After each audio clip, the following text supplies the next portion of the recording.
minutos. Listo.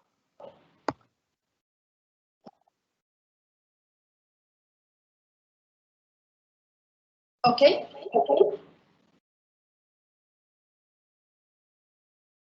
Bueno, muy buenas tardes a todos. ¿Me escuchan? Ya, ya todo se oye muy bien. La idea es que empezamos entonces este webinar de enfermedad cardiovascular y COVID-19, que hace parte de la actividad académica del Servicio de Cardiología de la Fundación Valle de Lili.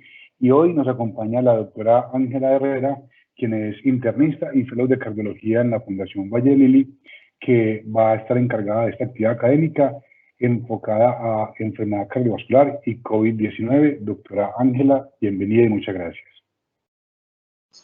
Bueno, para todos, muchísimas gracias por estar aquí, gracias por esta oportunidad.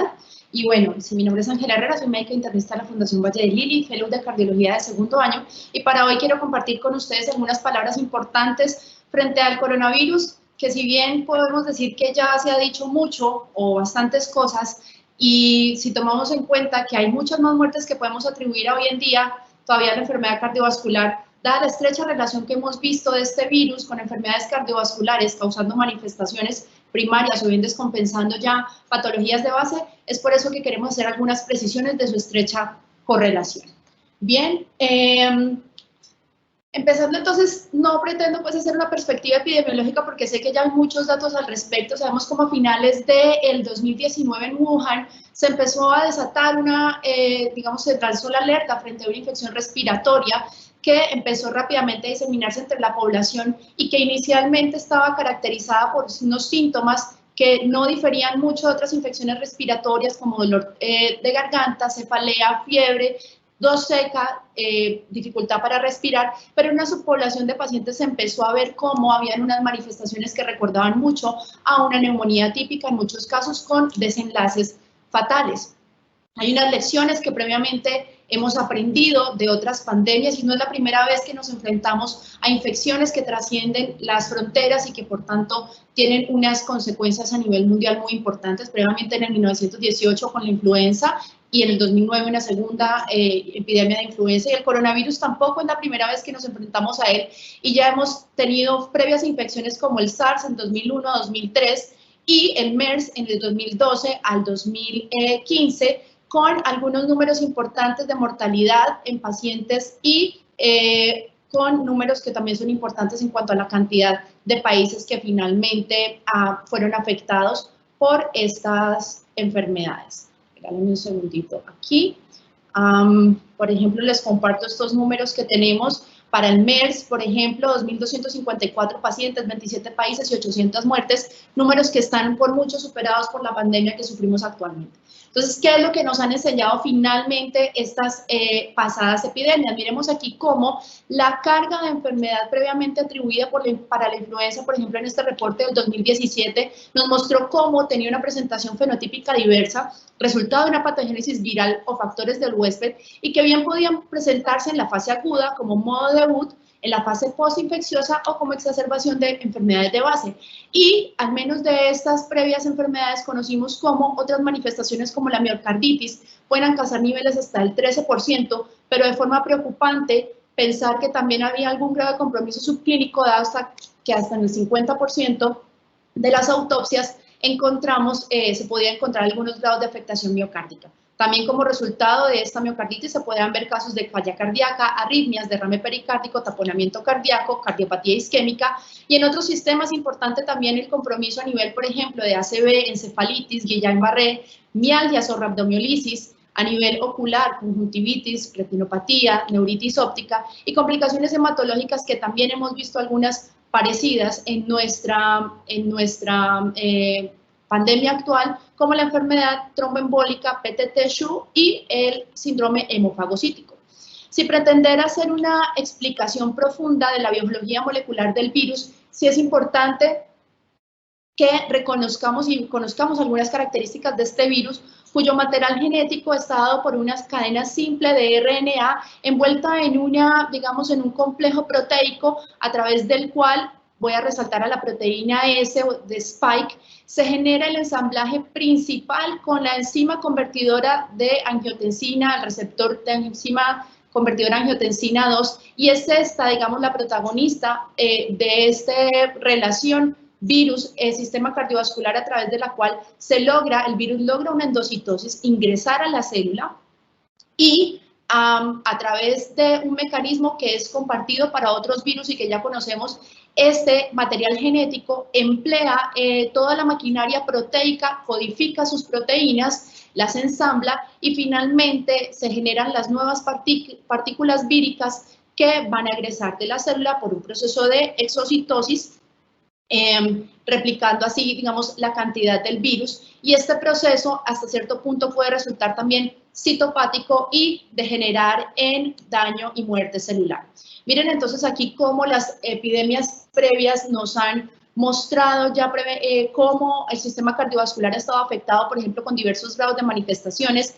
Para el SARS ya se había descrito casos de taquicardia, bradicardia, cardiomegalia, paro cardíaco, para el MERS, miocarditis aguda, y ya vamos a ver qué es lo que se ha descrito para el COVID-19. Así pues, el sistema cardiovascular afectado por la infección viral, vemos que lo hace a través de diversos mecanismos que se han intentado explicar. Uno es el daño mediado por el patógeno directamente. 2, la isquemia relativa en un ambiente sometido a un incremento en la demanda metabólica. Y 3, una inflamación sistémica que, como ya conocemos, tiene efectos deleterios sobre el sistema cardiovascular.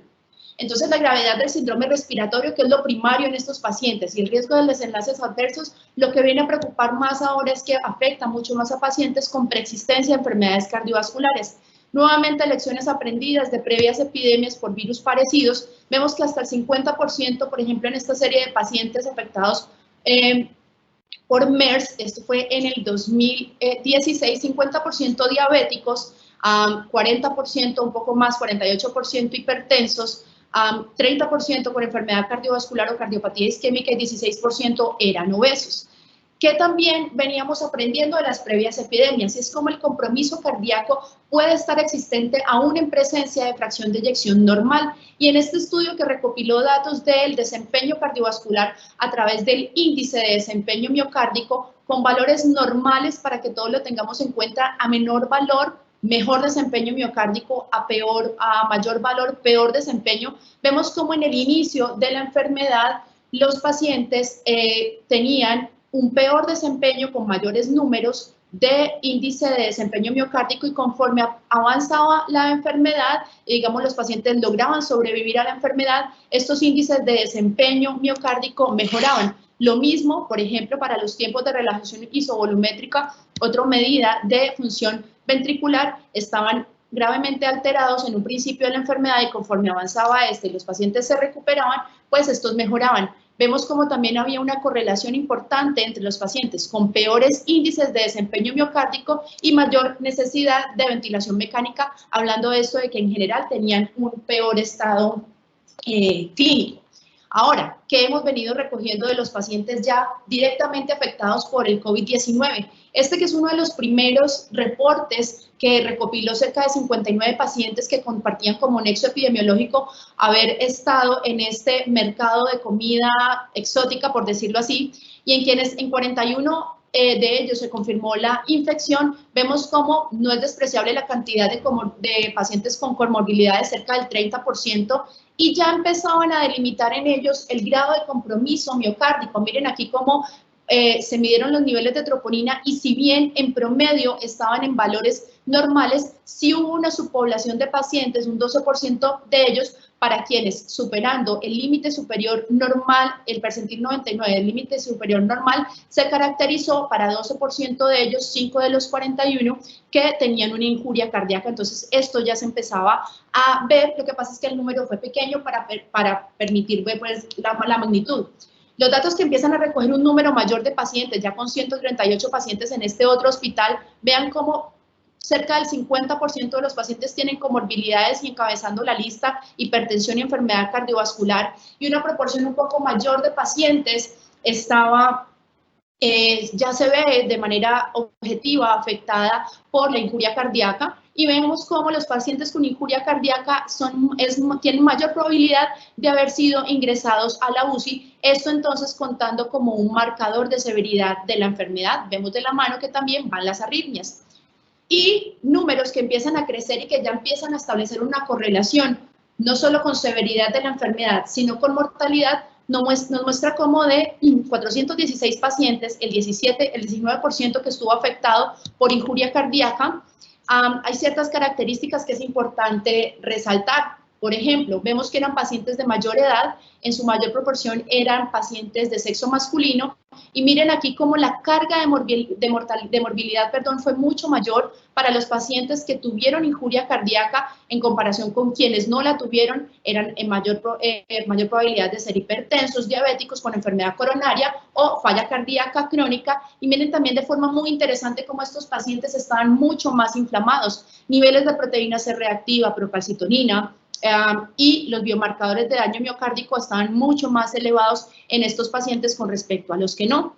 Y cuando se establece la correlación de esta injuria miocárdica con la mortalidad, es claramente visto como los pacientes con injuria miocárdica tienen menor probabilidad de sobrevivir al término del seguimiento, por ejemplo, al 37 días, ya vemos que casi la mitad de los pacientes con injuria cardíaca habían muerto, y esto teniendo también una correlación directamente proporcional con los niveles de troponina. A mayor nivel de troponina, mayor probabilidad de morir, lo cual habla de una correlación directa de la severidad de la enfermedad.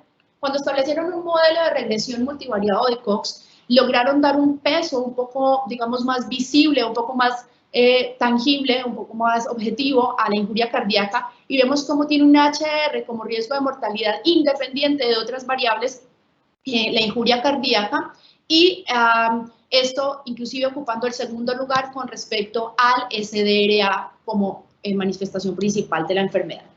También hay algo más importante para decir con respecto a los biomarcadores, a la troponina, y miren cómo conforme avanza la enfermedad, para los pacientes que no sobrevivieron, estos niveles de troponina van incrementando, lo cual se correlaciona nuevamente con los niveles de severidad de la enfermedad global de estos pacientes, y también se logra a través de este biomarcador correlacionar ciertos grados de severidad de la enfermedad, y miremos cómo elevaciones, digamos, leves de las troponinas para este punto de corte de troponina T en nanogramos por litro, cómo se pueden correlacionar con estadios leves de la enfermedad. No, pero conforme empiezan a incrementar en su valor, vemos cómo ya se debe pensar en que hay un compromiso cardiovascular primario, y pensar en patologías como la miocarditis, el Takotsubo o estados de shock.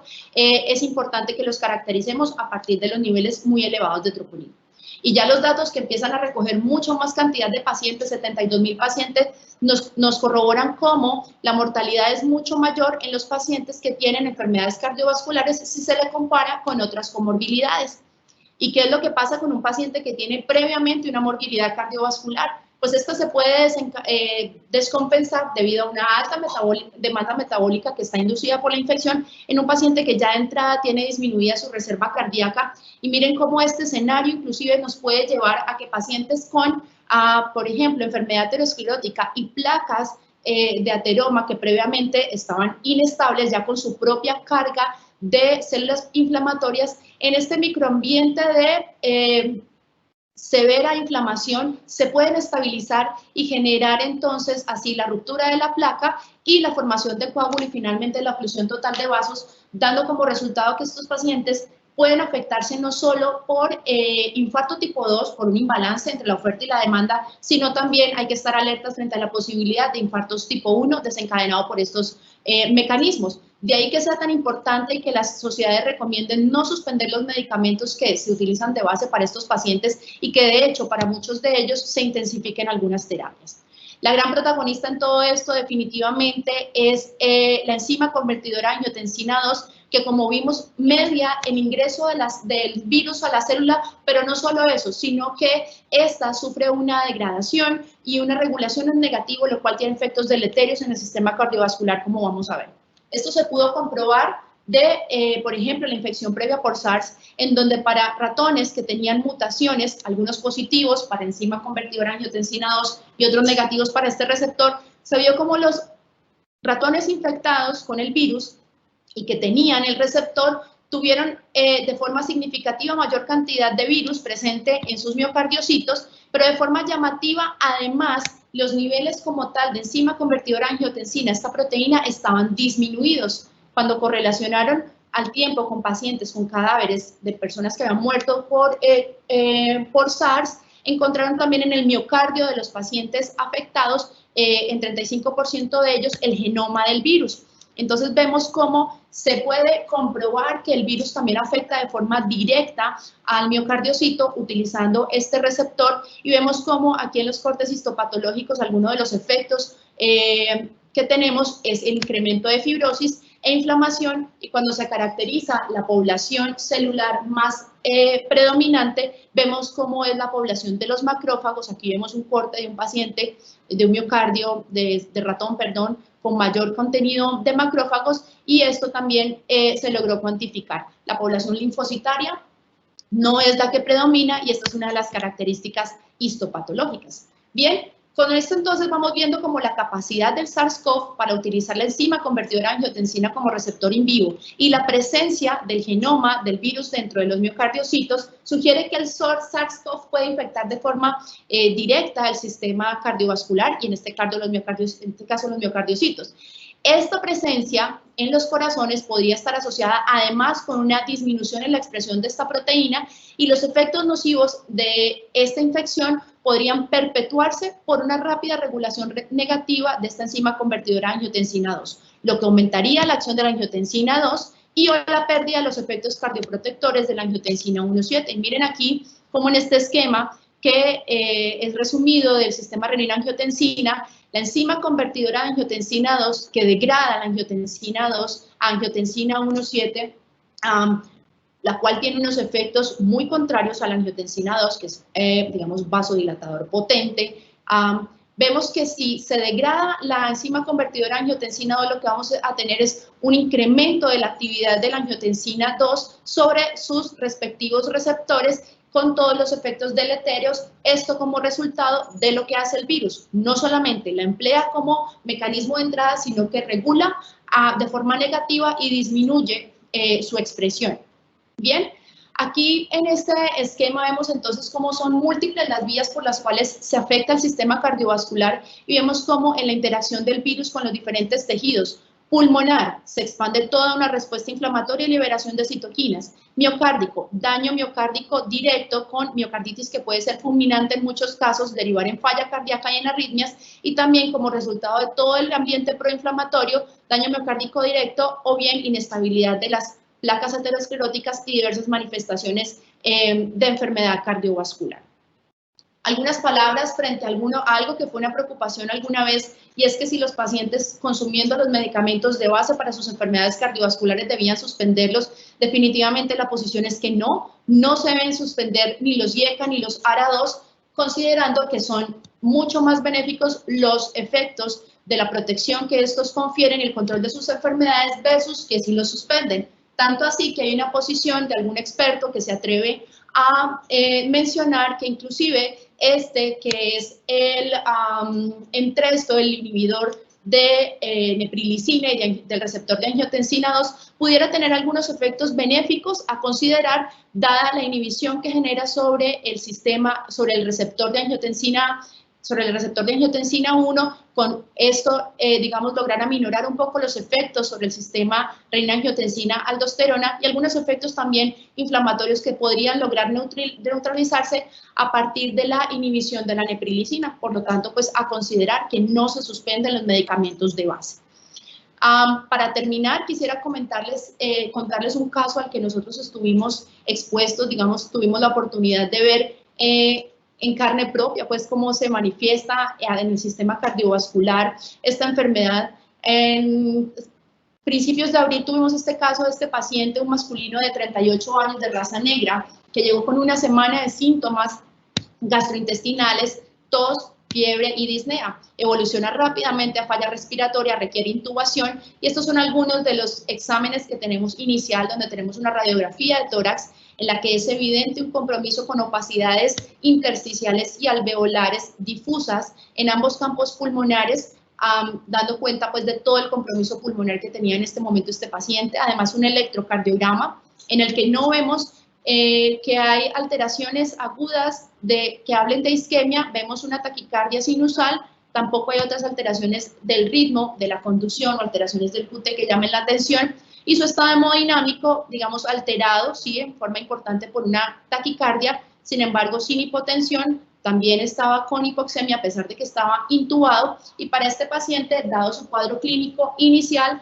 la sospecha, por supuesto, fue una infección por COVID-19, la cual rápidamente pudo ser confirmada a partir de este test, a partir de un hisopado nasofaringeo, se logró obtener la prueba positiva para el virus. Y les expongo aquí otros paraclínicos que considero pues importante caracterizar dentro de este paciente. Miren aquí cómo estaba severamente inflamado, con niveles de ferritina mayores a 1000.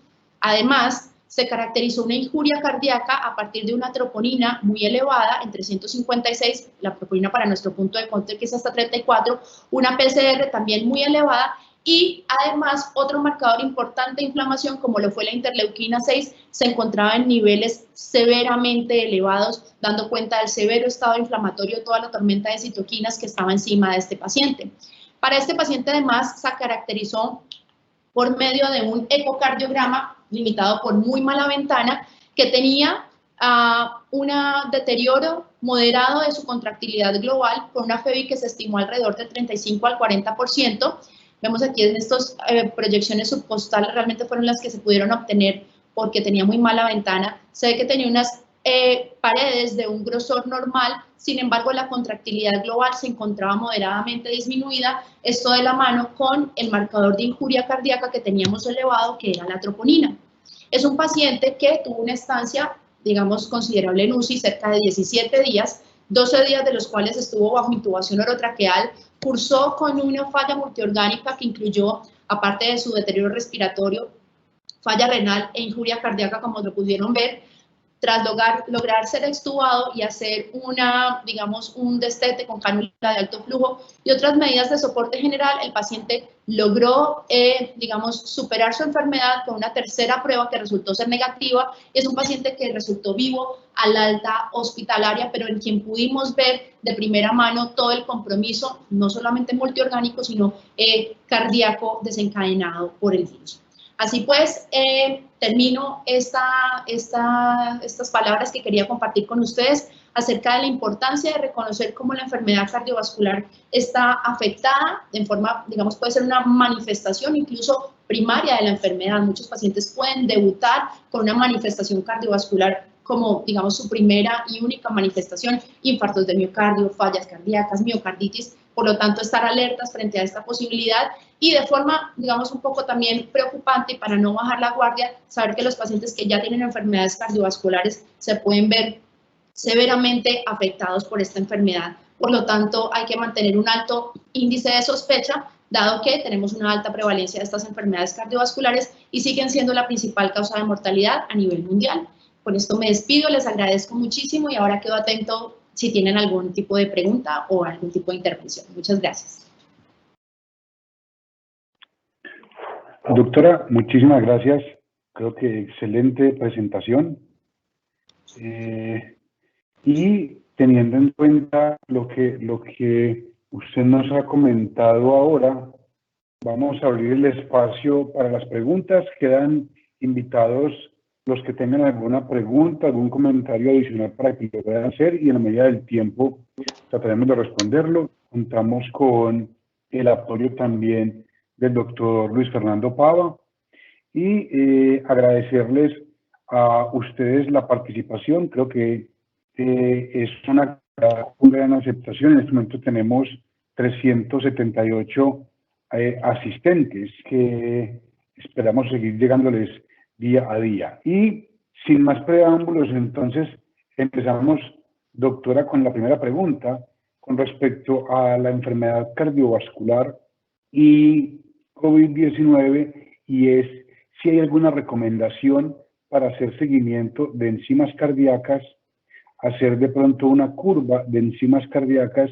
y definir pronóstico para realizar algún estudio invasivo a nivel coronario o cardíaco. Bueno, definitivamente, a pesar de que apenas estamos aprendiendo muchas cosas de este virus y los protocolos serán los institucionales, si tomamos en cuenta que la troponina es un marcador de severidad de la enfermedad y vemos como los pacientes que no sobrevivieron o que no sobreviven tienen una elevación, digamos, persistente de la troponina y en una curva ascendente, sí se recomienda hacer un seguimiento de esta, así como se hace de otros marcadores proinflamatorios para evaluar cómo es el curso de la enfermedad.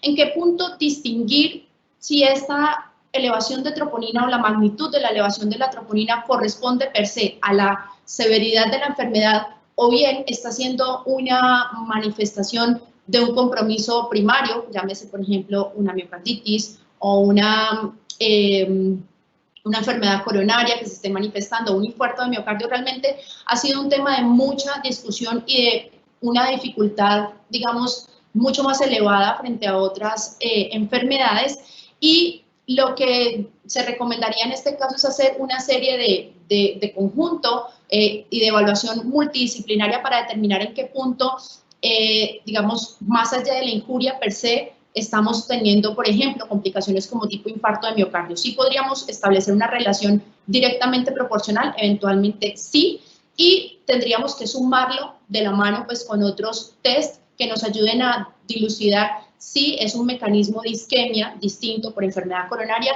el que se está sumando a estos pacientes. Pero de entrada, como que sí se recomendaría hacer un seguimiento y una curva de troponinas, pero con la interpretación muy cuidadosa. Doctora, ahora una recomendación, y es que nos toca respuestas cortas para muchas preguntas. Correcto. ¿Cuál debe ser la frecuencia de toma de troponina de control? Bueno, esto no tengo tan claro que esté en las guías. Digamos que normalmente se recomienda al menos una medición diaria de troponina, pero no sé si está establecido en algunos otros protocolos institucionales o internacionales, una toma seriada. La idea es, dentro de lo que decía la doctora, hay unos parámetros de pronóstico que ya están establecidos. La troponina, más allá de definir pronóstico, no está incluida, sí como seguimiento de la complicación, pero no requiere hacerse un seguimiento estandarizado y parametrizado de la misma para pronóstico. ¿Cuál es el comportamiento? Otra pregunta, doctora, ¿cuál es el comportamiento del COVID-19 en pacientes hipertensos en manejo con ARA2 y te extiendo con IECAS o con ARNIS? Bueno, yo creo que esta población no ha sido, esta población, digamos, no ha sido, digamos, como estudiada aparte dentro de todo lo que hemos visto. Lo que sí se ve es que son, digamos, prevalentes y por tanto, hasta ahora lo que se conoce, no se sabe si son más protectores. Lo que sí se conoce es que al menos no son deleterios, y yo creo que tocaría esperar a recoger unos números más grandes y aislar esta población para ver cuáles son los desenlaces específicos en estos pacientes. Pero hasta ahora la recomendación, por lo menos, es que no los suspendan, y al menos en las observaciones generales no se ha dado una alerta frente a que estos pacientes estén teniendo desenlaces peores. ¿Cuál es la correlación de la heparina como anticoagulante? Bueno, se conoce entonces que en este punto no me detuve mucho porque realmente el tiempo no me daba, y lo que sí se conoce es que el estado, digamos, de la coagulación se ve también severamente alterado y pueden darse casos de microangiopatía trombótica, al punto que la anticoagulación hace parte de, al menos en profilaxis, hace parte del manejo convencional para estos pacientes, y se recomienda el uso de heparina o heparina de bajo peso molecular a dosis profilácticas que algunos proponen inclusive subir un poco más la dosis de base, dado que esta también es una predisposición a hacer microtrombos en lechos pequeños. Y como lo menciona la doctora, es cierto que el mundo de la trombosis y la tromboprofilaxis es otro mundo aparte en el COVID-19 y da para otra conferencia que posiblemente la estemos incluyendo dentro de las actividades de junio. Doctora, le comenta el doctor Santiago Álvarez, primero felicitarla por su presentación y pregunta si hay algún predictor de miocarditis aguda por COVID-19, comorbilidades como falla cardíaca preexistente, etcétera, que se puedan asociar a predisposición a miocarditis aguda. Bueno, estos pacientes, lo que sí sabemos es que los pacientes con enfermedades cardiovasculares de base tienen mayor probabilidad de severidad de la enfermedad, incluyendo el propio compromiso miocárdico, pero también vemos como pacientes sin enfermedades de base pueden debutar como miocarditis. Entonces, como tal, predictores de base que nos hagan, digamos, saber qué población está en mayor riesgo, diría que no podríamos delimitarlos hasta ahora, pero sí, digamos, correlacionarlos con mayores niveles de biomarcadores. Estos pacientes que de entrada arrancan con unos niveles mucho mayores, más desproporcionados de troponina, pensar que en ellos se está presentando una miocarditis, digamos, abrir más como tener la atención mucho más sobre estos pacientes, pero que una patología de base los haga más predispuestos, en este momento creo que eso no está claro. Doctora, me sorprende la cantidad de preguntas que estamos recibiendo. Yo no sé cómo vamos a hacer, pero vamos a tratar de darle respuesta a todos. Correcto. ¿Conoce más datos sobre la relación entre miocardiopatía de estrés de Takotsubo y COVID-19? ¿En qué momento debemos considerar el uso del péptido natriurético para establecer falla cardíaca asociada a lesión miocárdica aguda por COVID-19? ¿En qué momento debemos considerar el uso de Entresto? ¿Se fue otra pregunta? No, considerar el uso del péptido. Péptido, ya. Bueno, vimos ahí en la curva de la magnitud de elevación de troponinas les mostraba cómo dentro de las manifestaciones cardiovasculares el Takotsubo, siendo la miocardiopatía de estrés por excelencia, es también, digamos, hay datos reportados en la literatura y esta la debemos diagnosticar como se hace de forma clásica con base en las alteraciones morfológicas vistas por el ecocardiograma, más la injuria cardíaca que tenemos también documentada por la troponina. Entonces sí se han reportado casos, digamos que hasta ahora el que ocupa el primer lugar es la miocarditis y digamos que la miocardiopatía de estrés o Takotsubo también ocupa un lugar importante, pero la diagnosticaremos según lo que se hace, digamos, de forma regular. ¿Y en qué momento utilizar los biomarcadores como el BNP?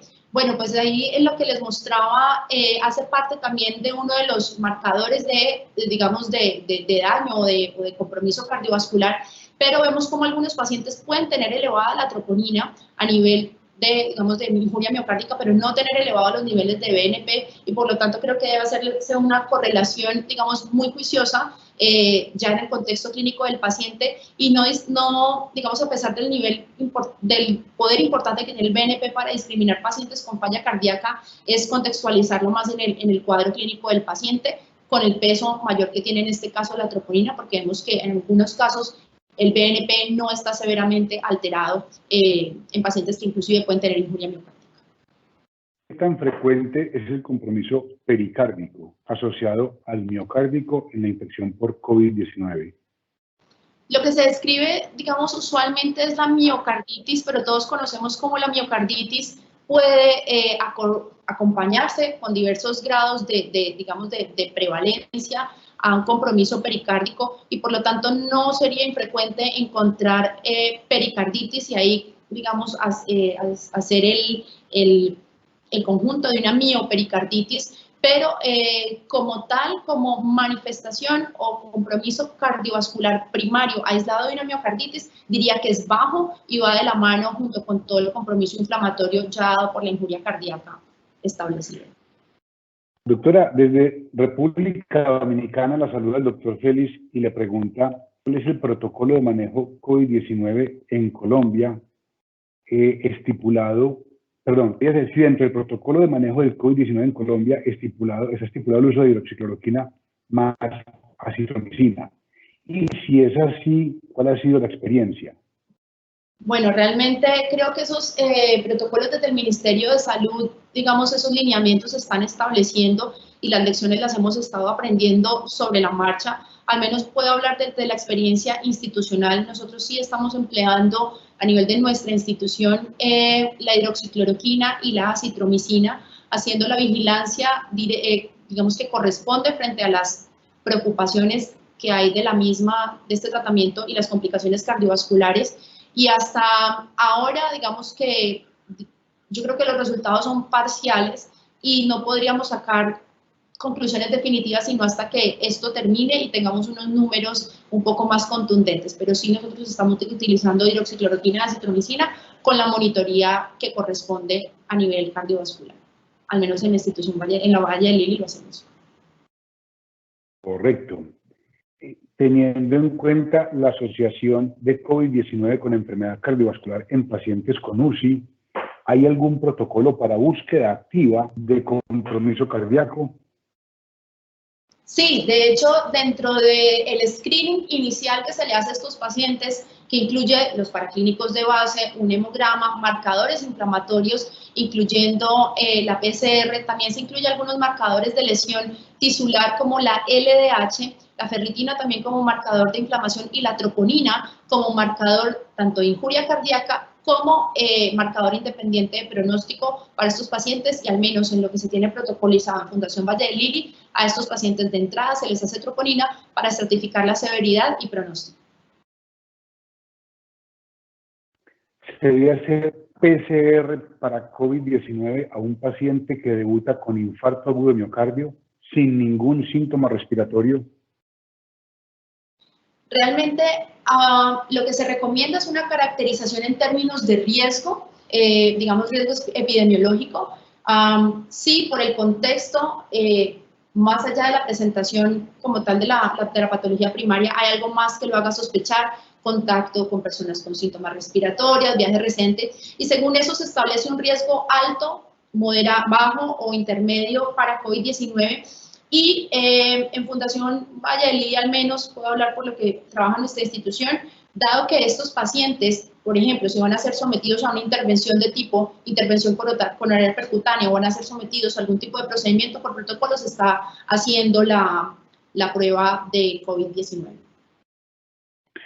¿Cuál es la utilidad de utilizar interleuquina 6? Bueno. La pregunta la hacen también sabiendo que me mencionan que es muy costosa y que hay marcadores más rápidos. Yo te ayudo ahí, la idea es cierta. Hay otra serie de marcadores que son mucho más asequibles. Aquí también contamos con la medición de este marcador y teniendo en cuenta la tormenta de citoquinas que tiene esta enfermedad, es de utilidad en cuanto a la estratificación. ¿Qué tienes tú para complementar?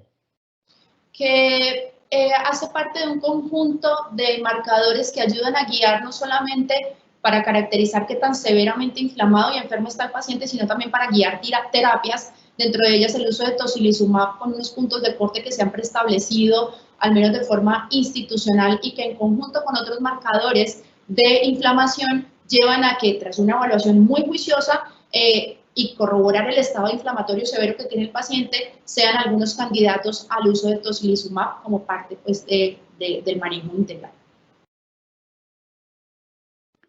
Bueno, hay una pregunta que nos hace un colega desde Panamá, pero creo que esta sí se la quedamos debiendo, y es cuáles son las principales diferencias con niños y adolescentes en pacientes, sabiendo que en cuanto al COVID-19, sabiendo que ellos cursan en general en ausencia de patologías cardíacas previas.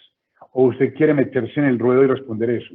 No, pues realmente vemos que las poblaciones hasta ahora caracterizadas son adultos y no, los datos en los niños apenas los estamos empezando a conocer, además porque los números de niños afectados afortunadamente han sido muy bajos con respecto a los adultos. Entonces creo que hasta ahora no podríamos dar respuesta a eso.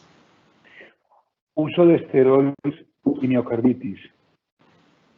Bueno, si nos remontamos al uso de esteroides como protocolo en las miocarditis, digamos sacándolas de este contexto, vemos que no están establecidos como manejo de base, y los esteroides que se emplean actualmente en estas enfermedades hacen parte más del manejo per se que se ofrece a la infección como tal por el SARS-CoV-2, independiente de si tiene o no compromiso miocárdico, y el manejo de una miocarditis se sigue digamos, según los lineamientos de las miocarditis que previamente conocemos, desencadenadas por infecciones virales, que son manejo de soporte, antiinflamatorios, digamos, usuales, siempre que la condición clínica lo permita, soporte inotrópico, vasopresor según requiera. Entre tanto, el componente inflamatorio por el manejo primario de la patología va, digamos, surtiendo su efecto. Y los esteroides que se han utilizado hasta ahora se han hecho de forma independiente si el paciente tiene o no compromiso miocárdico. ¿Cambia en algo el manejo antiplaquetario después de intervención hemodinámica en pacientes con COVID-19? Bueno, creo que esta pregunta la va a responder mejor el doctor Paulo dentro de 8 días, creo que es la que sigue. Y hasta ahora, realmente, más allá de, digamos, no descontinuar la terapia antiplaquetaria, intensificar esta, digamos, frente a ofrecer terapia dual o triple, es decir, si se pone además de doble antiagregación, doble anticoagulación, hasta ahora no está tan claro y se debería seguir manejando estos pacientes conforme lo dicte su patología principal. Pero sí, lo que no se debe hacer es, frente a una, digamos, miedo de sangrado u otras complicaciones, suspender o minimizar los tratamientos. Esto no se debe hacer. ¿Cómo maneja el paciente que presentaste, doctora? ¿Cómo maneja la miocarditis? ¿Qué medicamento recibió el paciente? Realmente este paciente tuvo el soporte en UCI, primero con su ventilación mecánica, ventilación en prono, estrategias de ventilación protectora, recibió su esquema de hidroxicloroquina, acitromicina, según lo que está establecido en el protocolo institucional. Recibió esteroides, pero como parte, pues, digamos, del manejo global que se hace para este paciente. Y no hubo un medicamento que de forma directa o única estuviera, digamos, con la intención de manejar la miocarditis, y lo que se le hizo fue un seguimiento dentro de la evolución global del paciente, pero no se utilizó un medicamento directo con única función manejo de miocarditis, sino que se siguió la evolución dentro del contexto clínico global del paciente, y el manejo consistió, como les digo, en este protocolo. Bueno, ¿qué utilidad? Bastantes preguntas, vamos a ver acá. En las preguntas que tengamos en este momento y en aras de la cantidad de información que hay sobre infarto de miocardio, enfermedad coronaria y antiagregación, como muy bien lo mencionó la doctora Herrera, voy a omitirlas y las voy a dejar para la presentación de la próxima semana, que es intervencionismo vascular en tiempos de COVID-19, para que específicamente ya nos enfoquemos con los hemodinamistas en este tema. Sigamos acá. ¿Qué tan reversible es el compromiso de la fracción de eyección en pacientes con miocarditis? Bueno, creo que esa es también otra pregunta que está por responderse una vez los tiempos de seguimiento se prolonguen en el tiempo para estos pacientes, pero si, digamos, tomamos a esta miocarditis con un comportamiento similar al de otras miocarditis virales, esperaríamos que una buena proporción, si no es que casi la mayoría, se recuperan en el tiempo, pero lo que sí ahorita es que eso es incierto, porque esta es una patología que apenas estamos conociendo y faltaría un poco más de seguimiento en el tiempo para saber si estos pacientes se recuperan o no, aunque en general, como les mostraba, por ejemplo, estos índices de desempeño miocárdico, como el Myocardial Performance Index, mejora conforme avanza el tiempo, y los pacientes que sobreviven, vemos como o no elevan la troponina a niveles, digamos, tan altos, o bien se mantienen en el tiempo, y diríamos que esto va de la mano con que el compromiso miocárdico tiene cierto grado de reversibilidad conforme la enfermedad avanza y se supera. No sé si tengas conocimiento con la pregunta que nos hace desde México el doctor Hernández, papel del tocilizumab en pacientes con afección cardíaca. Yo sé que el tocilizumab hace parte de una de las herramientas que se están investigando para el manejo del COVID-19. Puntualmente en afección cardíaca, como lo mencionaba la doctora Herrera, más allá de las medidas complementarias que tengamos, no tengo conocimiento, no sé, doctora. Realmente no, tampoco. Literatura al respecto de tocilizumab dirigido específicamente al manejo de la complicación cardiovascular, realmente no, y hace parte del manejo hasta ahora de todo el complejo de manifestaciones sistémicas del COVID, independiente de si hay manifestación cardiovascular o no, hasta ahora. Tocaría de pronto hablar, luego evaluar su efecto, cuál ha sido en las subpoblaciones con compromiso miocárdico o no.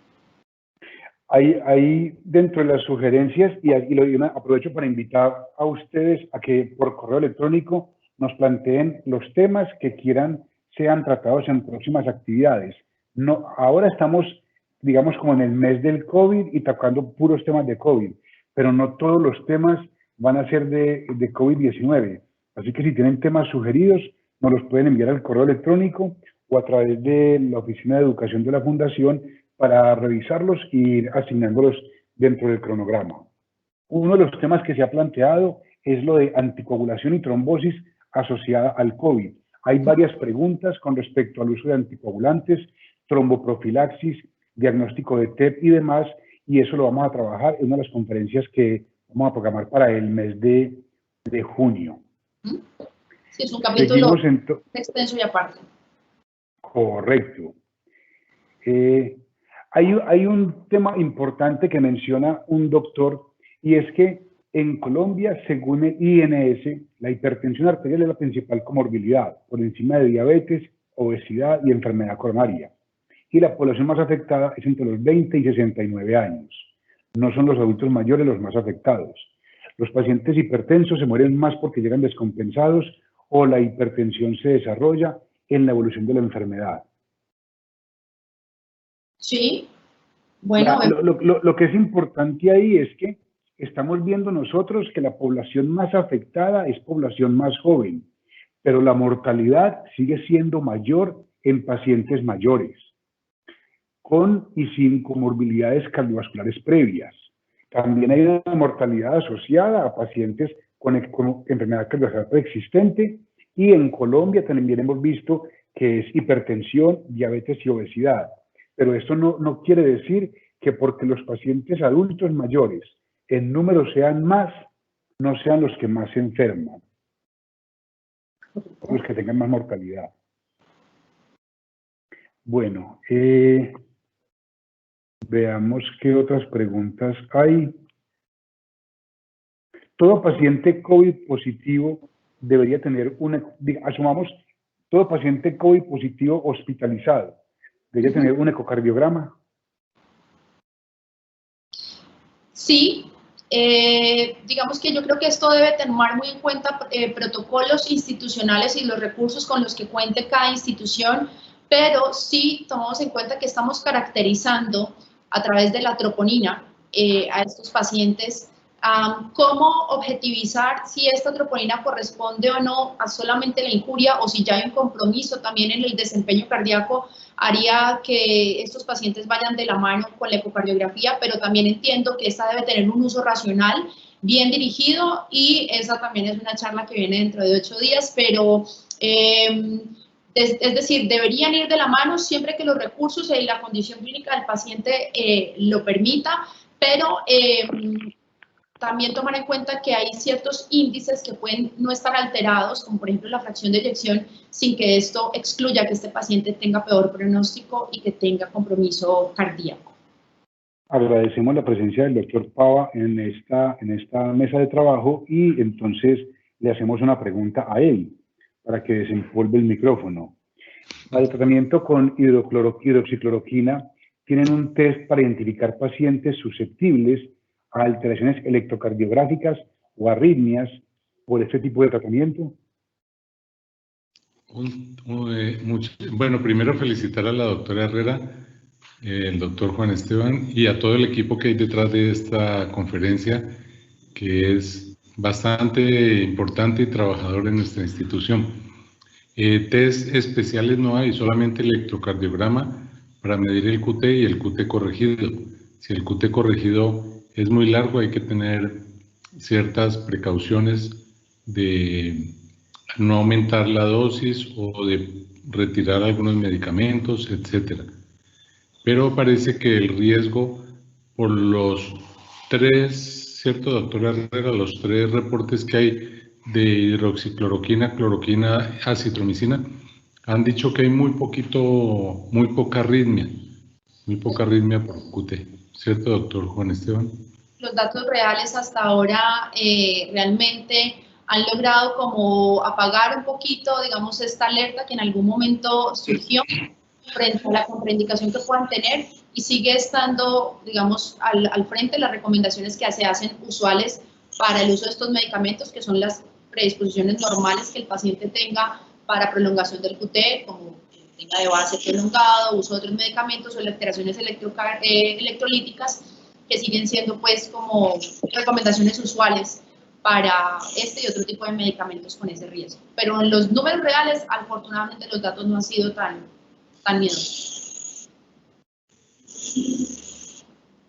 Bueno, hay una pregunta con respecto a la realización de pruebas COVID-19 a pacientes candidatos a trasplante cardíaco.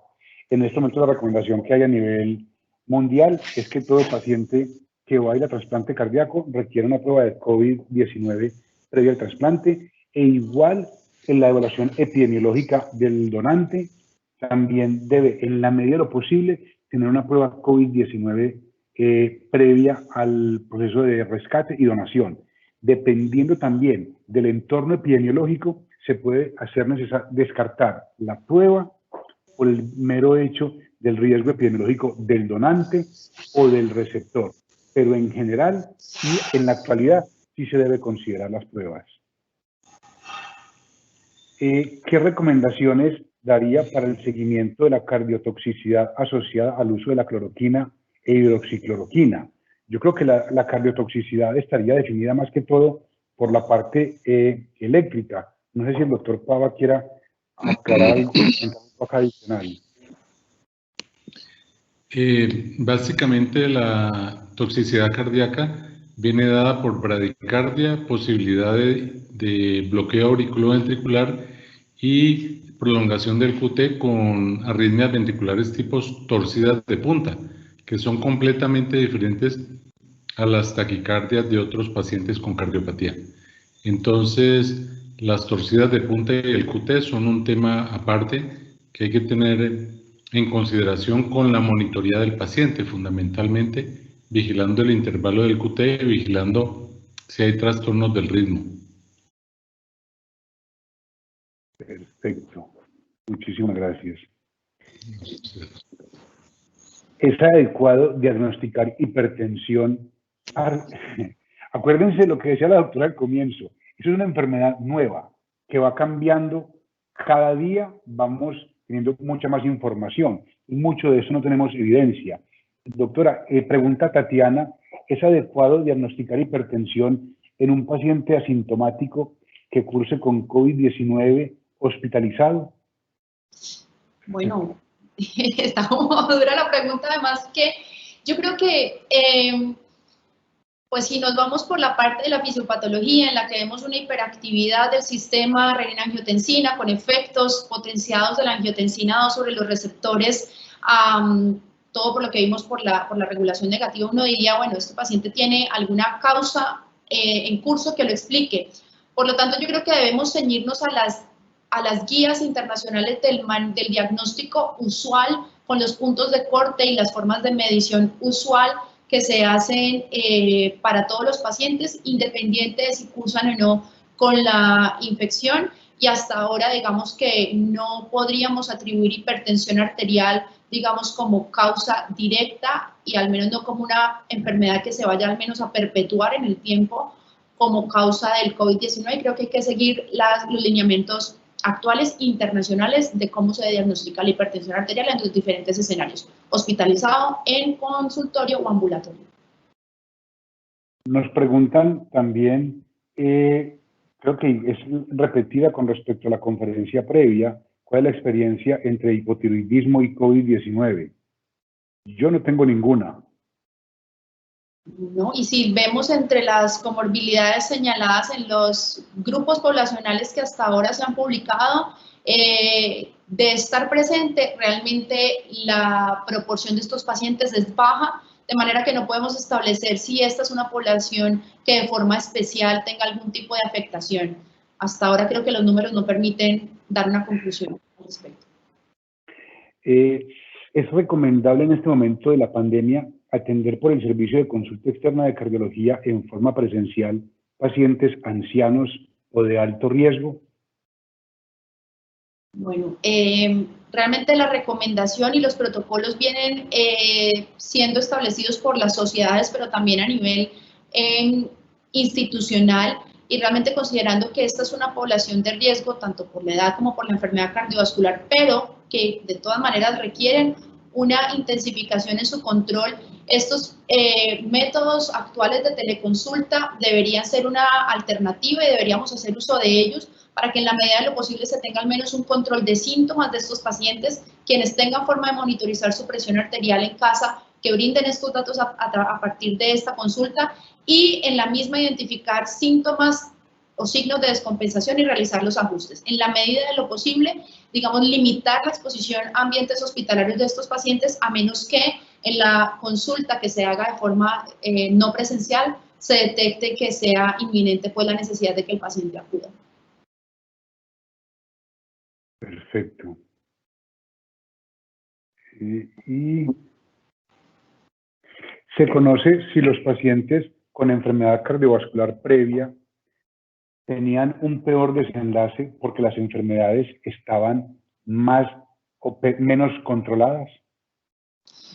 Esto, pues, nos tendríamos que remitir a las tablas 1 o a los, digamos, suplementos de cada uno, en donde tendríamos que mirar detalles que yo no sé si estos estudios los exploraron, creo que no, es, digamos, qué porcentaje de pacientes estaban tomando sus antihipertensivos, cuáles, qué cifras de presión arterial tenían en el momento, digamos, del debut de la enfermedad, pero uno tendería a pensar que en cierto grado de correlación directa, un paciente que esté peor, digamos, compensado de su patología de base, llámese hipertensión, cardiopatía isquémica o falla cardíaca, le va a ir mucho peor y su reserva es mucho menor frente a la infección, y por tanto no es ilógico pensar que estos pacientes tienen un peor desenlace, pero habría que desglosarlos un poco más de los estudios que han recogido a todos estos pacientes.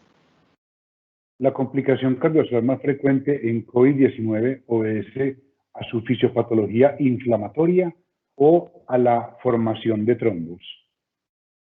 Bueno, lo que vemos, lo que les mostré, por ejemplo, en esta última gráfica de la Sociedad Europea de Cardiología, vemos que es un compromiso, digamos, por múltiples vías, y hay múltiples mecanismos que explican finalmente el daño, la injuria miocárdica. Yo creo que cada uno se va sumando, el peso de cada uno de estos de forma independiente, digamos que no lo podríamos determinar, porque vemos que el virus tiene la capacidad de hacer una invasión directa en el miocardiocito, hacer una, digamos, ser citopático directo sobre el miocardiocito, pero también la tormenta de citoquinas, pero al mismo tiempo la microtrombosis. Entonces yo creo que todos se suman, se potencian, y el peso que cada uno tenga digamos, de forma individual es difícil de dilucidar, y se juntan todos pues para hacer todo la injuria miocárdica.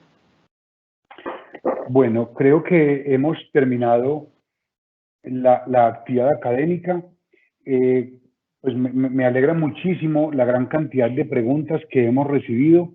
Nosotros vamos a seguir analizándolas en las conferencias del 20 de mayo con el doctor Paulo en la parte de intervencionismo, con el doctor Vesga el 27 de mayo en la parte de ecocardiografía, y vamos a ver en cómo nos va, dependiendo del programa y las sugerencias de ustedes, en las actividades de junio, que sé que tenemos una de anticoagulación y trombosis.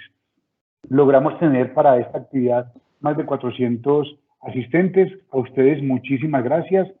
Esperamos que las preguntas, con la información que tenemos y la experiencia hasta ahora, hayan sido de utilidad. Ahora me estaba escribiendo por el correo interno el doctor Flores, que quiere que las preguntas tan interesantes que hemos recibido las podamos revisar también en el grupo, para que podamos crear una discusión al respecto y sabremos cómo buscar la mejor forma de hacérselas llegar. Seguimos recibiendo mensajes de agradecimiento a la doctora por la conferencia, por permitirnos aclarar más las dudas, y sin más, unirme a las palabras del doctor Pava, agradecerle a la doctora Herrera por la excelente conferencia y a todo el personal que hay detrás de este montaje, que hace parte del Departamento de Educación Médica, y de audiovisuales de la Fundación Valle de Lili. Doctora Herrera, no sé si quiere hacer algún comentario final. No, básicamente agradecerle a todos los asistentes, tanto por su presencia como por todas sus preguntas. Realmente nos alimentan mucho y sabemos que hay muchas preguntas que tenemos que seguir, digamos, en los esfuerzos por responderlas. A todo el equipo de educación y de servicios de comunicación de la Fundación Valle de Lili y a la Unidad Cardiovascular, gracias también por esta oportunidad y esperamos seguirlos acompañando en nuevos eventos académicos y que sigamos fortaleciendo nuestros conocimientos frente a esta y otras patologías cardiovasculares. Muchas gracias a todos. Pueden enviar los comentarios al correo que les enviamos por la vía de preguntas.